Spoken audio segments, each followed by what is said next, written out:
Thank you very much, everyone. Thank you very much. What an honor. Secretary Mattis, and I love you too. General Dunford, Joint Chiefs, members of the Armed Forces, members of the Cabinet, members of Congress, and distinguished guests. Thank you for joining us on this solemn day of remembrance. We are gathered here on the sacred soil of Arlington National Cemetery to honor the lives and deeds of America's greatest heroes, the men and women who laid down their lives for our freedom. Today we pay tribute to their service, we mourn alongside their families, and we strive to be worthy of their sacrifice. The heroes who rest in these hallowed fields, in cemeteries, battlefields, and burial grounds near and far, are drawn from the full tapestry of American life. They came from every generation, from towering cities and windswept prairies, from privilege and from poverty. They were generals and privates, captains and corporals of every race, color, and of every creed. But they were all brothers and sisters in arms. And they were all united then, as they are united now forever, by their undying love of our great country.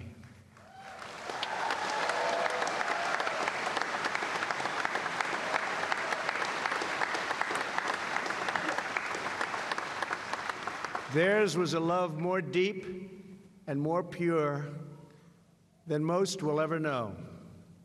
It was a love that willed them up mountains, through deserts, across oceans, and into enemy camps and unknown dangers.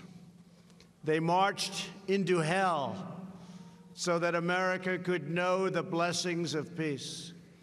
They died so that freedom could live. America's legacy of service is exemplified by a World War II veteran who joins us today, Senator Bob Dole.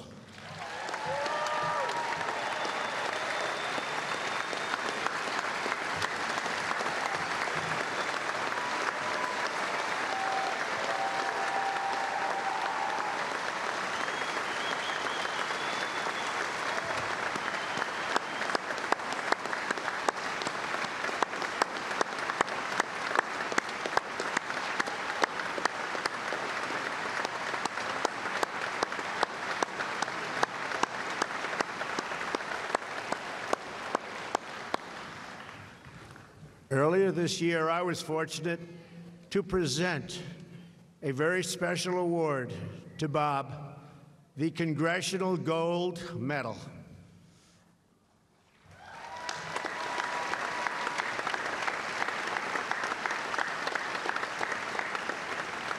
Bob, thank you for honoring us with your presence, and thank you for your lifetime of service to our nation. Today, we remember your fallen comrades who never returned home from that great struggle for freedom. We are also proud to be in the company of another American hero, Navy veteran Ray Chavez.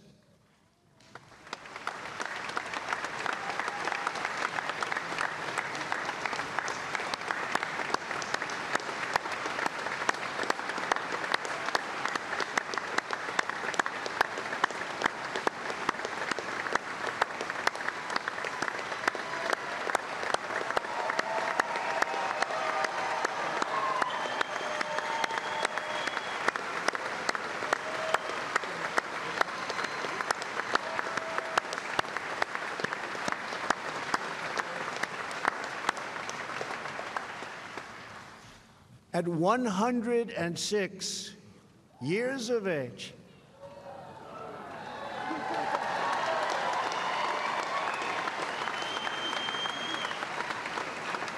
And he was in the Oval Office 2 days ago, and he doesn't look a day over 60. He is the oldest living survivor of the attack on Pearl Harbor.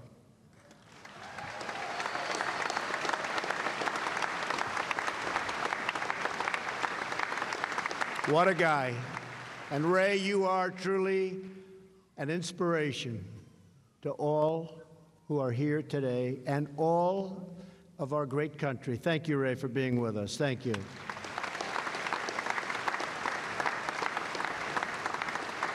Thank you.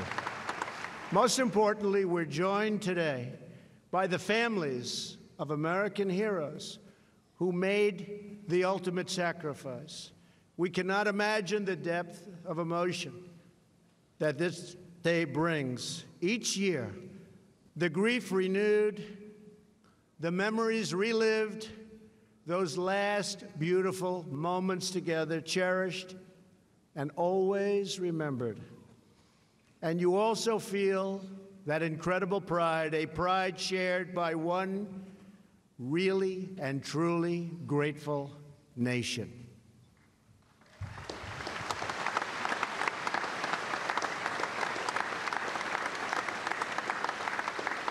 To every parent who weeps for a child, to every child who mourns for a parent, and to every husband or wife whose heart has been torn in two, today we ask God to comfort your pain, to ease your sorrow, and to wipe away your tears.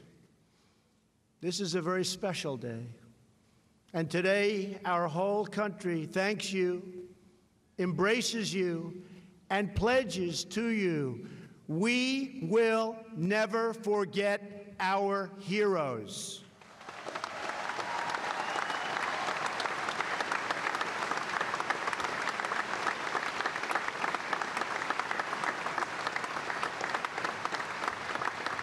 Joining us today is the family of Marine Lieutenant Colonel David Green, who rests here at Arlington.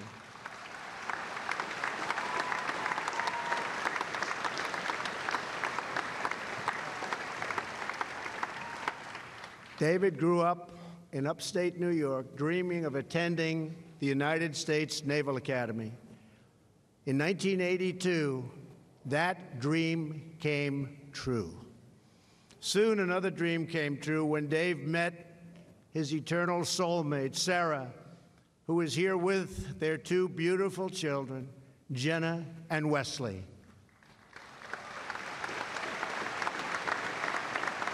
Please.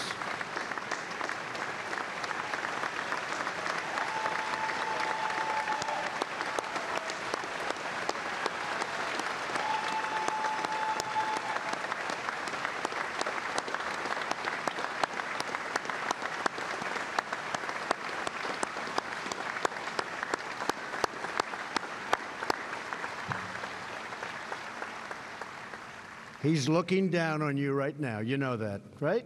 He's looking down on you, and he's so proud and happy. After 10 years of service as a Marine helicopter pilot, Dave left active duty to spend more time with the people who truly filled his heart. Those are the people you just met. But Sarah knew the man she married. She knew he couldn't live without serving, couldn't do it.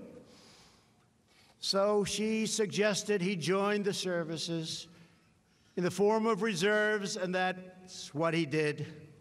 In January 2004, Dave deployed to Iraq. That summer, just a few weeks before he was scheduled to return home, he was called in to provide air support for ground troops who were in very serious danger. They were in very serious trouble. He immediately raced to the scene. As he covered his troops, he was shot by ground fire, giving up his life for his comrades and for his country. Lieutenant Colonel Green remains one of the highest-ranking Marines to have been killed in Iraq since 2003. But for him, it was never about rank or title. Like all of his fellow warriors, it was only about duty. He served to defend our flag and our freedom. And now his son Wesley, who is a senior at Liberty University, plans to follow in his father's footsteps and join the military.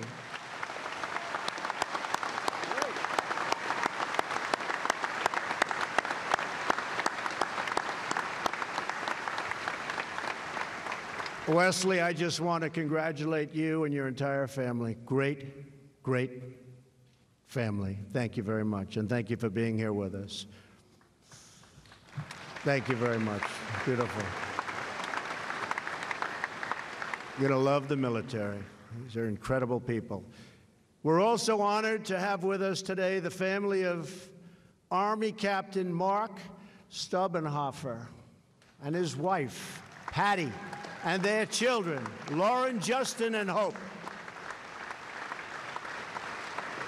Please.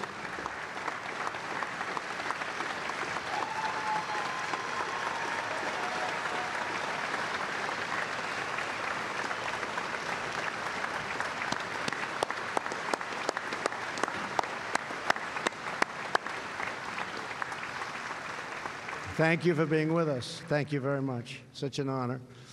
Mark grew up not far from here in Springfield, Virginia. Every year he visited these grounds and hoped to someday serve here as a member of that very, very famous Old Guard. In 2004, Mark deployed to Iraq for the second time. While he was there, Patty went into labor with their third child, and Mark was with her by phone when their beautiful baby girl was born. Together, they named her Hope. Just a few months later, Mark was on a mission near Baghdad when he was tragically slain by a sniper's bullet. Today, Hope is 13 years old. Although she never had the chance to meet her great father, she can feel his love wrapped around her every single day. And when Patty puts her children to bed and kisses them goodnight, she can see Mark's legacy beaming back at her through their bright and glowing eyes. Thank you so much.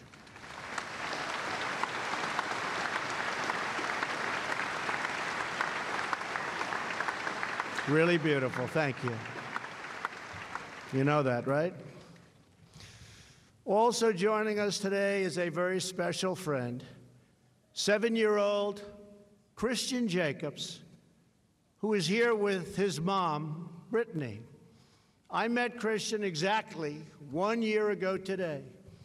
Last year, after the wreath-laying ceremony, Christian walked over to me with great confidence, shook my hand, looked me straight in the eye, and asked if I would like to meet his dad. He loved his dad. Marine Sergeant Christopher Jacobs, who died when Christian was just 8 months old. Next, Christian, looking as sharp as you can look, dressed in a beautiful Marine outfit. I've never seen a Marine look that good in my life, Christian.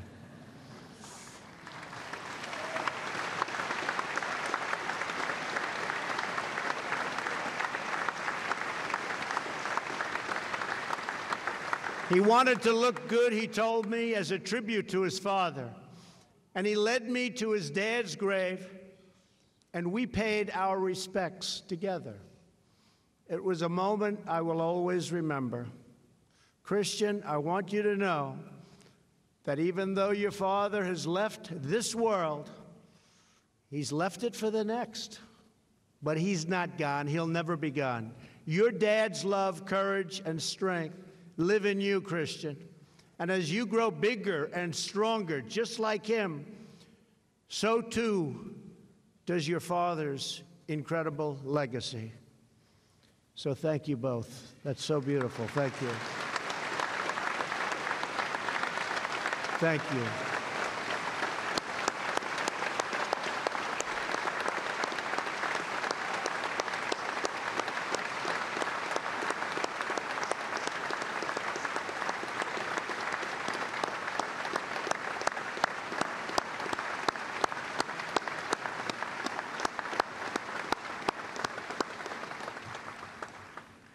Thank you, Christian. Good to see you. He's become my friend, I will tell you. A special young man.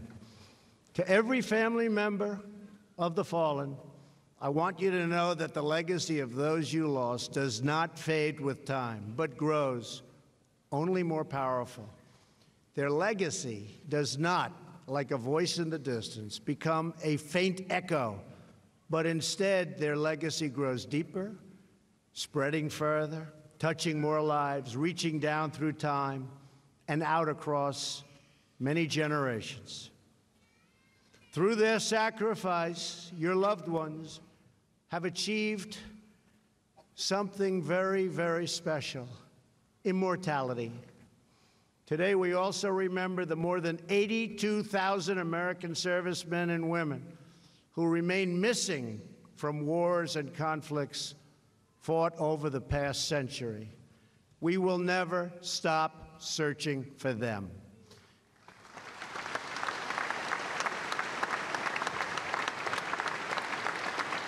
And whenever possible, we will bring them home. We pledge to remember not just on Memorial Day. We will always remember them. We will remember them every day. Moments ago, I laid a wreath in tribute to those resting in honored glory. For more than 80 years, the sentinels of the Old Guard have kept watch over the tomb of the unknown soldier. Serving in this elite unit is among the most prestigious honors in the United States military. While the rest of us sleep, while we go about our lives, through every minute, through every day, through freezing cold, scorching heat, and raging storms, they stand watch. Even when the earth shook beneath their feet on 9/11 and smoke from the Pentagon darkened the sky above these tree-lined hills, here they remained faithful at their post, eternal on guard. They never moved. The sentinel always stands because America never forgets. It's our heroes who make us who we are and who determine what we will be.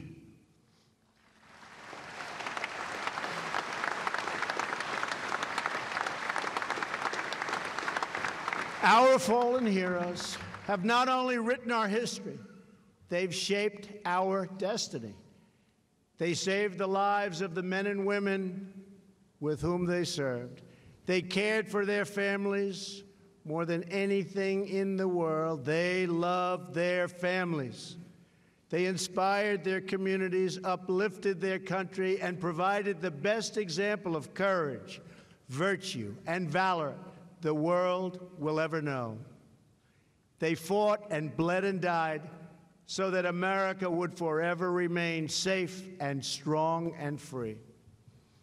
Each of the markers on that field, each of the names engraved in stone, teach us what it means to be loyal and faithful and proud and brave and righteous and true. That is why we come to this most sacred place. That is why we guard these grounds with absolute devotion. That is why we always will remember. Because here, on this soil, on these grounds, beneath those fields, lies the true source of American greatness, of American glory, and of American freedom. As long as we are blessed with patriots such as these, we shall forever remain one people, one family, and one nation under God.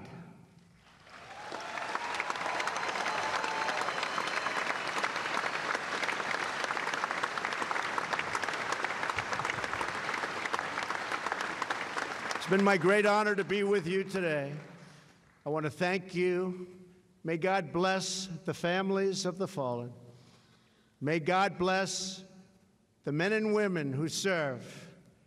And may God bless the United States of America, our great country. Thank you. Thank you very much.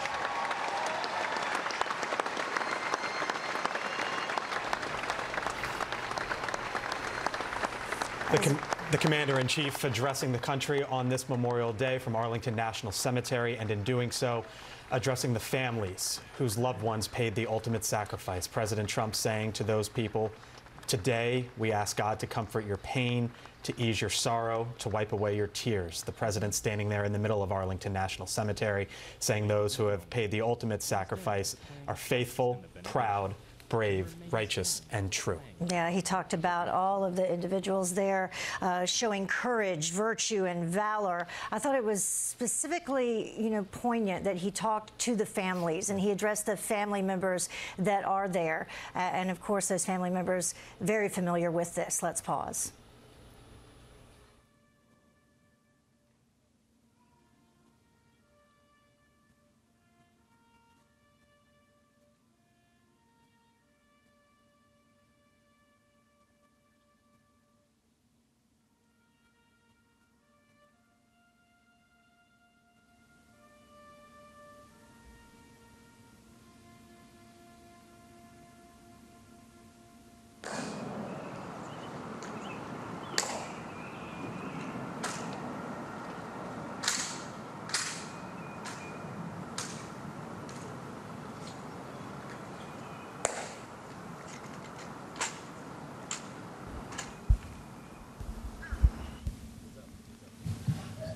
Now receive the benediction.